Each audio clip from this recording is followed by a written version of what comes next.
ہم استعمال نہیں کرتے اتحاد اور جوڑنے کے لیے، لیکن جو اختلافی باتیں ہیں اسی کو خوب اچھالتے ہیں، اسی کو ایکسپلائٹ کرتے ہیں، اسی کو خوب بیان کرتے ہیں آپس میں توڑ پیدا کرنے کے لیے۔ تو یہ بنیادی اصول اپنایا جائے کہ آپس میں جو اتفاق باتیں ہیں، یکساں باتیں ہیں جس سے ہم جوڑ قائم کر سکتے ہیں، اس کو ہم استعمال کریں آپس میں اتفاق قائم کرنے کے لیے۔ اگر 10 باتیں ہیں اور 10 باتوں میں 8 باتیں یکساں ہیں تو ان یکساں باتوں میں ہم اتفاق قائم کریں، جوڑ پیدا کریں، اور 3 باتیں جو اختلافی ہیں اس کو بھی ہم دوسرے نمبر پر رکھیں اور کوشش کریں کہ حق کی بنیاد پر خلوص کے ساتھ اس کو بھی دور کرنے کی کوشش کریں۔ اور اس کا بھی اصول ہم قرآن میں دیکھتے ہیں، سورۃ النساء 4 نمبر کی سورۃ 59 نمبر کی آیت میں، اطیعوا اللہ اطیعوا الرسول،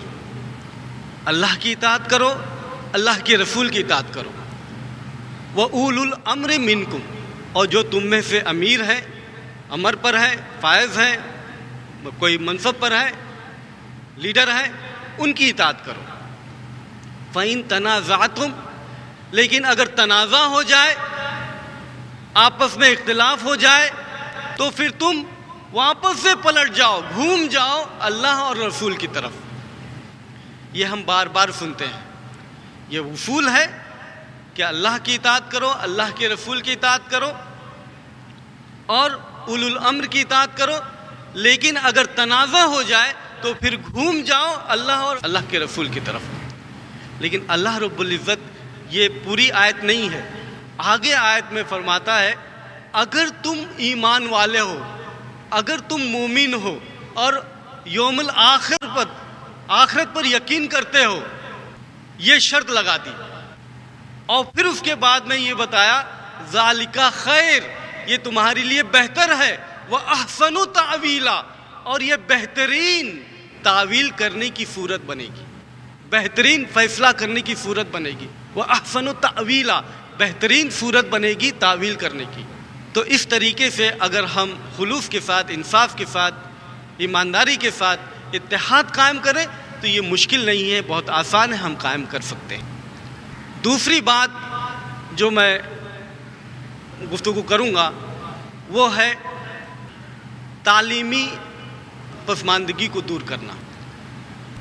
تعلیمی اعتبار سے ہم جانتے ہیں کہ یہ زمانہ ہمارا تعلیم کا، تعلیمی ترقی کا حضور صلی اللہ علیہ وسلم کے زمانے سے لے کر کے سارے خلفائے راشدین اور پھر اس کے بعد میں بنو امیہ، بنو عثمانیہ، بنو عباسیہ، ساری خلافت کے اندر ہم عروج پر رہے۔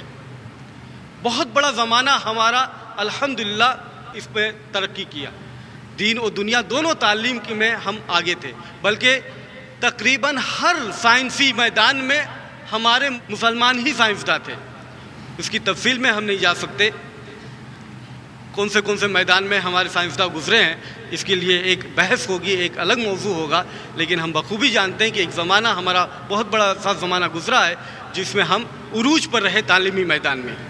لیکن فرسٹ ورلڈ وار 1914 سے جو 1918 کے بعد جو اس درمیان میں ہوئی، اس کے بعد میں ہمارا زبردست فقدان رہا، تعلیمی میدان میں ہم پچھڑتے چلے گئے، اور حالت ایسی ہے کہ راجندر ساگر کی رپورٹ جو ہم سب جانتے ہیں، اس کے حساب سے مسلمان ہندوستان میں شیڈیول کاسٹ اور شیڈیول ٹرائب سے بھی پیچھے ہے۔ 25% مسلمان بچے جو 6 سے 14 سال کے درمیان میں ہیں، وہ اسکول دیکھتے ہی نہیں، اسکول جاتے ہی نہیں۔ اگر 57 مسلم ممالک ہیں تو اس کے اندر 500 یونیورسٹیز ہیں۔ 57 مسلم ممالک ہیں تو اس میں 500 یونیورسٹیز ہیں، لیکن اگر صرف امریکہ میں دیکھیں 8708 یونیورسٹیز ہیں۔ 105 سال میں، پچھلے 105 سال میں یہودی جو 1,40,00,000 کی تعداد میں ہیں، ان کو نوبل پرائز کتنے ملے؟ 180، اور وہیں 1.5 بلین 150 کروڑ مسلمان کی آبادی 105 سال میں کتنے نوبل پرائز ملے؟ ایک اسٹیٹسٹک کے حساب سے جو تحقیق سے معلوم ہوئی 3۔ مسلم کنٹریز کی لٹریسی ریٹ وہ کتنی ہے؟ 40%، اور وہیں عیسائیوں کی لٹریسی ریٹ وہ 90%۔ یونیورسٹیز میں کرسچن کے لوگ جو ہیں وہ 40%، اور مسلمان یونیورسٹیز میں 2%۔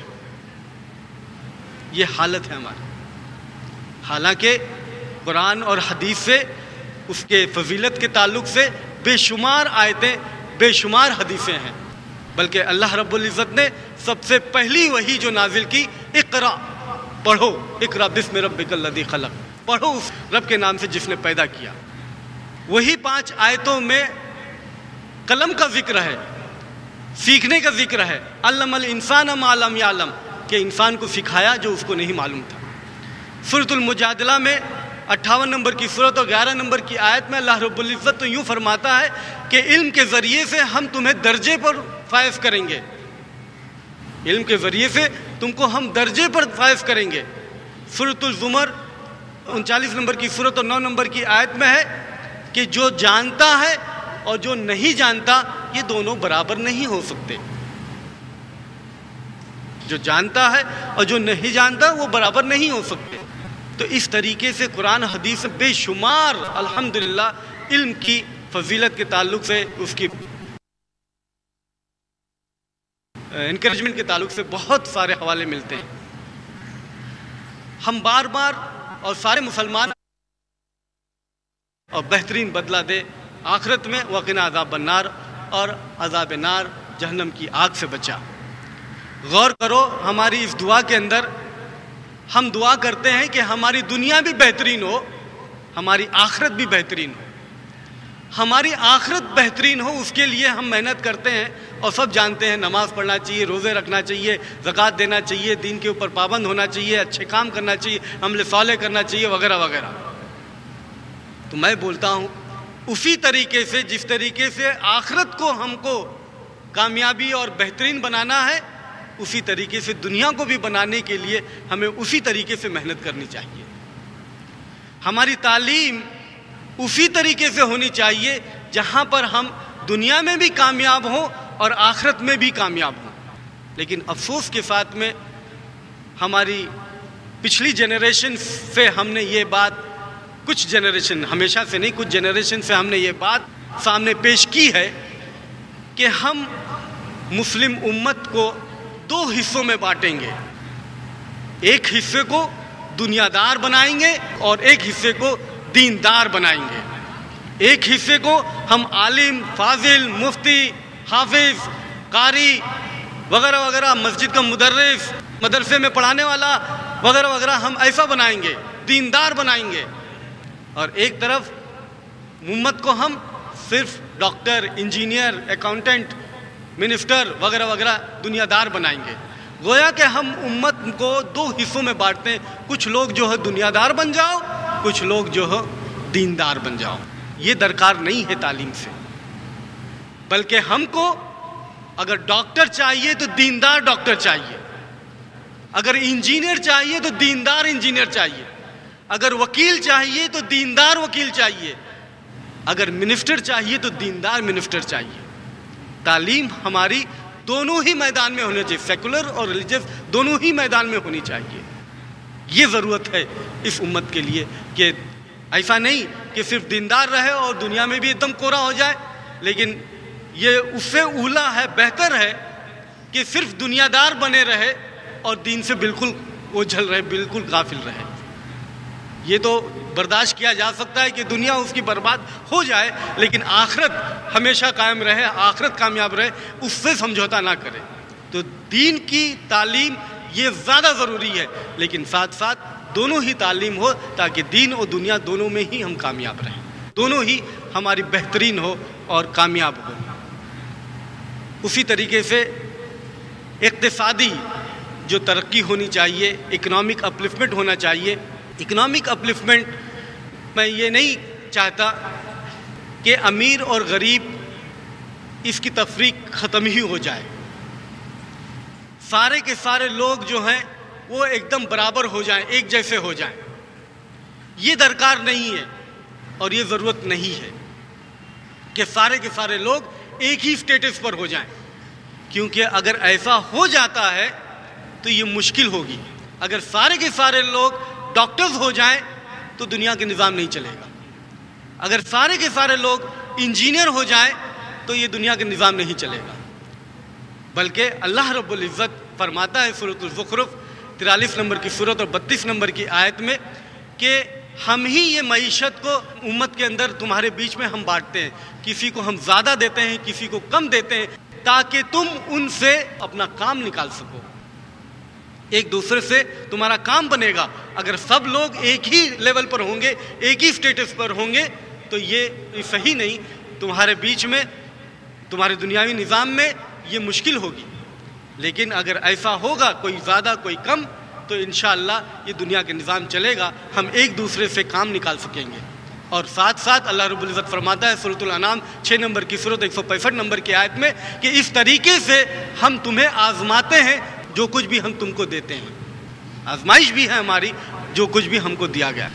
لیکن صورت یہ ہے، ضرورت اس بات کی ہے کہ یہ دوری امیر اور غریب کی کم سے کم تر ہو، زیادہ شدت کے ساتھ میں زیادہ شدید نہ ہو، کم سے کم تر ہو. اور اس دوری کو کم سے کم تر کرنے کے لیے اسلام کے جو اصول ہیں، زکوٰۃ کا بہترین اصول ہے. اسلام کی جو وراثت کے قوانین ہیں، بہترین قوانین ہیں جو ہم پوری طریقے سے عمل پیرا نہیں ہیں. زکوٰۃ کے تعلق سے بہت سے مسلمان دیتے ہیں لیکن بہت بڑی تعداد جو ہے زکوٰۃ سے غافل ہے. ایک تحقیق اور اسٹیٹسٹک سے معلوم ہوتا ہے جو دنیا کا نظام ہے، دنیا میں جو دولت کی تقسیم ہے، کہ سب سے بڑے 3 ریچسٹ آدمی جو ہیں ان کی دولت 47 غریب ملکوں کے برابر ہے. 3 بڑے امیر آدمی کی دولت 47 ملکوں کے برابر ہے. یہ ہے بٹوارا. اور اگر ایک تحقیق کے حساب سے 400 سے کم لوگ جو پہلے امیر لوگ ہیں، یہ اپنا زکوٰۃ 2.5%، 2.5% جو زکوٰۃ دینی ہے ہم کو، اگر وہ دیتے ہیں 400 پہلے امیر آدمی لوگ، تو دنیا بھر کی بھوکمری، پانی کی قلت، پانی کا پرابلم اور ہیلتھ پرابلم، ایجوکیشن پرابلم، تعلیم کی پرابلم، یہ سارے دنیا کی ختم ہو جائیں گی. اگر صرف 400 سے کم لوگ، پہلے امیر لوگ اگر زکوٰۃ اپنا 2.5% دیں تو سارے دنیا کی پرابلم ختم ہو جائیں گی. غور کرو، اگر ایک سماج میں اگر زکوٰۃ کو پابندی کے ساتھ بہترین طریقے سے اپنایا جائے تو اس سماج میں سدھار کیوں نہ آئے. وراثت میں تو ایک تحقیق کے حساب سے کسی نے کہا 90% ہم وراثت عورتوں کو دیتے ہی نہیں، ذکر ہی نہیں کرتے. وراثت کا معاملہ ایسا ہے، تقسیم کرتے ہی نہیں. لیکن الحمدللہ اگر ہم قرآن حدیث کے حوالے سے دیکھیں تو باقاعدہ اس کی صورت دی ہوئی، باقاعدہ انسٹیٹیوشن ہے وراثت کی تقسیم کا. اور اللہ رب العزت صاف صاف فرماتا ہے، بلکہ قرآن پڑھنے والا قرآن کو جو پڑھتا ہے ترجمے کے ساتھ میں سمجھتے ہوئے، وہ بخوبی خوب جانتا ہے کس طریقے سے زکوٰۃ اور صدقہ اور خرچ کرنے کے تعلق سے بار بار قرآن کے اندر آیتیں آئی ہیں. بلکہ پہلے ہی صف کے اندر، پہلے ہی سورت کے اندر، جو سورۃ البقرہ یا پہلے ہی صف میں ہم دیکھیں گے الذین یؤمنون بالغیب اور ینفقون کا ذکر ہے کہ جو خرچ کرتے ہیں جو کچھ بھی ان کو دیا گیا ہے. خرچ کرنے کے تعلق سے بے شمار آیتیں ہم کو ملیں گی، بے شمار حدیثیں ملیں گی. بلکہ اللہ رب العزت سورۃ البقرہ 2 نمبر کی سورت اور 261 نمبر کی آیت میں فرماتا ہے اس مثال کے تحت، مثل الذین، کہ ان کی مثال ایسی ہے جو اللہ کے راستے میں اپنا مال خرچ کرتے ہیں، کمثل الحبہ، ایک دانے جیسی، انبتت 7 سنابل، کہ وہ دانہ 7 بالیوں میں اگتا ہے، فی کل سنبلۃ 100 حبہ، اور ہر بالی کے اندر 100 دانے. مطلب یہ کہ ایک دانہ اللہ کے راستے میں خرچ کرو گے تو بدلے میں 100 دانے آپ کو ملیں گے، بلکہ 700 دانے ملیں گے. 7 بالیاں اور اس کے اندر 100 دانے، بلکہ 700 دانے، مطلب ایک دانہ دیجئے اور 700 دانوں کا ثواب ملیے. یہ پرسنٹیج کے حساب سے 70,000% پروفٹ ملتا ہے. اور اگر ایسا نہیں کرتے تو اللہ کی طرف سے بہت بڑی ڈانٹ بھی ہے. سورۃ التوبہ 9 نمبر کی سورت اور 3435 نمبر کی آیت میں کہ جو لوگ اپنا مال کو جمع کر کے رکھتے ہیں, اللہ کے راستے میں خرچ نہیں کرتے, ہورڈنگ کرتے ہیں, تو یہ مال کو جہنم کی آگ میں تپایا جائے گا, اور اس آگ سے ان کی پیشانی کو, ان کے بازوؤں کو اور ان کی پیٹھ کو داغا جائے گا, اور کہا جائے گا یہی تو تم جمع کرتے تھے, تو اس کا مزہ تو چکھو. تو خرچ کرنے کے تعلق سے بے شمار آیتیں, بے شمار باتیں ہم کو ملیں گی. چوتھی بات جو بہت اہم, اتنی ہی اہم, وہ ہے دعوت اللہ. اللہ کے بندوں کو اللہ کی طرف بلانا. بڑی عجیب بات ہے کہ یہ دعوت کی بات کہ اللہ کے بندوں کو اللہ کی طرف بلانا, یہ بات اتنی واضح ہے, اتنی صاف ہے, اتنی کلیئر ہے کہ اس سے غافل ہونا بہت ہی مشکل ہے. لیکن ہم قرآن کتنا پڑھتے ہیں, کتنا دین سے ہم قریب ہیں, اس کا اندازہ ہم خود ہی کریں گے کہ اس امپورٹنٹ جو عمل ہے ہمارا دعوت اللہ, اللہ کے بندوں کو اللہ کی طرف بلانا, اس سے امت 1 صدی نہیں, 2 صدی نہیں, نہ جانے کتنی صدیوں سے غافل ہے, کتنی جنریشن سے غافل ہے, کتنے زمانے سے غافل ہے. جیسے میں نے بتایا کہ حضور صلی اللہ علیہ وسلم کے زمانے سے لے کر کے خلفائے راشدین, بنو امیہ, بنو عباسیہ, بنو عثمانیہ, یہ خلافت الحمدللہ فرسٹ ورلڈ وار 1914 تک چلی. ہماری حکومتیں رہی, تقریباً آدھی دنیا پر ہم حکومت کیے. لیکن اگر اس پیریڈ میں ہم دعوت اللہ کرتے, اللہ کے بندوں کو اللہ کی طرف یہ امت بلاتی, خالی سوچو کہ کتنا زبردست فائدہ ہوتا. یہ دنیا کا نقشہ ہی کچھ اور ہوتا. اگر یہ امت کنٹینیوسلی, مسلسل اپنی حکومتوں میں جو بہت لمبے عرصے تک رہی, اگر یہ دعوت اللہ کرتی, اللہ کے بندوں کو اللہ کی طرف بلاتی, تو دنیا کا نقشہ کچھ اور ہوتا. ہندوستان میں مسلمانوں نے 1000 سال حکومت کی. اگر ان 1000 سالوں میں مسلمان دعوت اللہ کرتی, اللہ کے بندوں کو اللہ کی طرف بلاتی, تو ہندوستان کا بھی نقشہ کچھ اور ہوتا. اسپین میں مسلمانوں نے 800 سال حکومت کی. اگر ان 800 سالوں میں مسلمانوں نے اللہ کے بندوں کو اللہ کی طرف بلاتے, تو اسپین سے مسلمان اس طریقے سے بھگائے نہیں گئے ہوتے. 2-3 مہینے ہوتے ہوں گے اسپین میں جانے کا واقعہ ہوا, اور ظاہر ہے جو بھی اسپین جاتا ہے وہ کارڈوبا کی مسجد دیکھنے کی کوشش کرتا ہے. ہمارا بھی اتفاق ہوا, ہم میڈرڈ سے کارڈوبا جانے کا سفر طے کیے, اور وہاں پہنچ کر کے اسٹیشن پر اتر کر کے ہم کارڈوبا کی مسجد کو ڈھونڈنے کی کوشش کی. اب راستے بھر ہم پوچھتے ہوئے جاتے ہیں کہ کارڈوبا کی مسجد کہاں ہے. پہلی بات, ہم ان کی زبان نہیں جانتے. ہم اس زبان کے اندر ہم یہ چاہتے ہیں کہ مسجد کو کیا بولتے ہیں وہ پہلے جان لیں, تاکہ وہ پوچھیں کہ وہ کہاں پر ہے.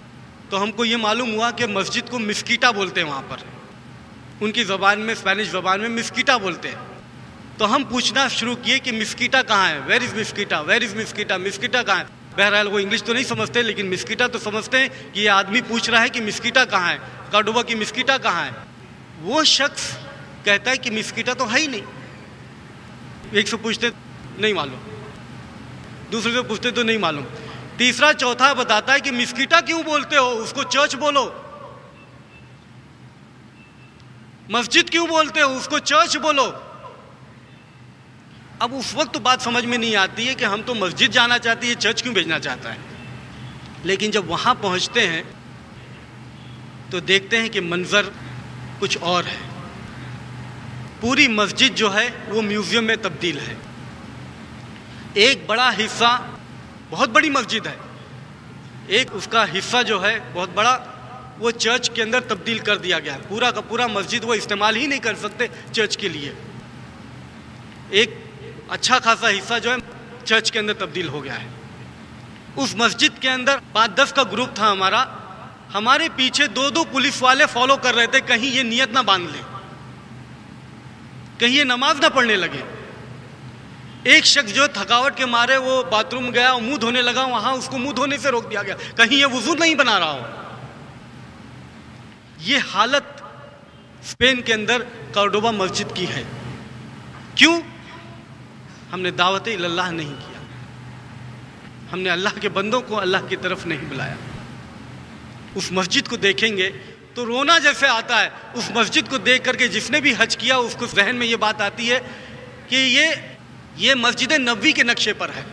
تو میں نے بھی کہا کہ یہ مسجد نبوی کے نقشے پر ہے، تو بتانے والے نے بتایا کہ مسجد نبوی اس کے نقشے پر ہے، اتنی عالی شان ہے۔ سوچو، یہ اتنا اہم ذمہ داری، یہ اتنا اہم کام، اگر ہم اس سے غافل ہیں تو کتنا زبردست نقصان ہم اٹھا رہے ہیں۔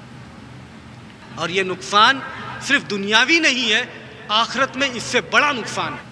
اللہ رب العزت تو یوں فرماتے ہیں سورۃ العصر کے اندر کہ یہ دعوت کا کام، یہ حق کی طرف بلانے کا کام، یہ ایک شرطوں میں سے ہے نجات کے لیے۔ جیسے ہم جانتے ہیں سورۃ العصر کے اندر 103 نمبر کی آیت، والعصر، زمانے کی قسم، اللہ زمانے کی قسم کھا کے کہتا ہے ان الانسان لفی خسر، کہ انسانیت یہ خسارے میں ہے، یہ نقصان میں ہے، یہ ٹوٹے میں ہے۔ الا الذین آمنوا، مگر جو لوگ ایمان لائے، وعملوا الصالحات، اور نیک عمل صالح عمل کیے، وتواصوا بالحق، اور حق کی طرف لوگوں کو بلائے، وتواصوا بالصبر، اور صبر کی طرف لوگوں کو بلائے۔ یہ حق کی طرف بلانا دعوت اللہ ہے، اللہ کی طرف بلانا، یہ ایک شرائط میں سے ہے، ایک شرط ہے نجات کے لیے۔ اگر ہم اس سے غافل ہیں تو ہماری نجات خطرے میں ہے۔ اللہ چاہے تو ہم کو معاف کر سکتا ہے، یہ دوسری بات ہے۔ اللہ چاہے تو ہم کو معاف کر سکتا ہے، یہ دوسری بات ہے، کیونکہ سورۃ النساء 4 نمبر کی سورت اور 48 نمبر کی آیت میں اللہ رب العزت فرماتا ہے کہ اللہ ہرگز معاف نہیں کرے گا جس نے بھی شرک کیا، وَيَغْفِرُ مَا دُونَ ذَلِكَ لِمَن يَشَاءُ، لیکن معاف کر دے گا اس کے علاوہ، شرک کے علاوہ، جو کوئی بھی گناہ وہ جو چاہے۔ إِنَّهُ مَن يُشْرِكْ بِاللَّهِ، جس نے بھی شرک کیا فقد افترى اثما عظیما، یہ بہت ہی گھنونا، بہت ہی گندا گناہ ہے، یہ بہت ہی زبردست گناہ ہے، یہ فقد افترى اثما عظیما۔ تو اللہ چاہے تو معاف کر سکتا ہے، لیکن یہ شرائط جو ذکر کیے ہیں سورۃ العصر کے اندر، یہ امپورٹنٹ شرائط ہے کہ حق کی طرف بلانا۔